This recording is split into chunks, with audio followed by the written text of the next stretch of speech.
महाराष्ट्रात असा एक किल्ला आहे ज्याच्या माथावर पोचण्यासाठी थेट कातराच्या आत कोरलेल्या गोलाकार पायऱ्या चढाव्या लागतात.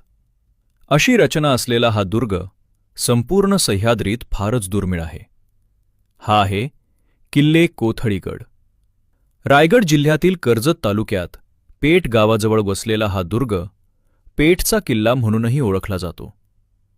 उंचीनं फार मोठा नसला तरी त्याची रचना त्याला इतर सर्व किल्ल्यांपेक्षा वेगळं स्थान मिळवून देते.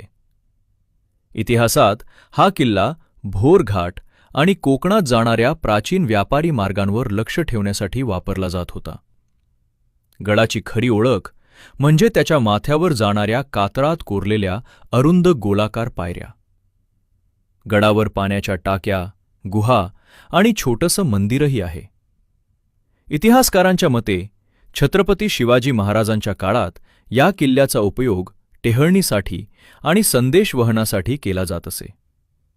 कोथळीगड म्हणजे फक्त एक ट्रेक नाही, तर सह्याद्रीच्या स्थापत्यकलेचा एक अद्भुत नमुना आहे. एकदा तरी या अनोख्या गडाला भेट द्यायलाच हवी. व्हिडिओ आवडला असेल तर लाईक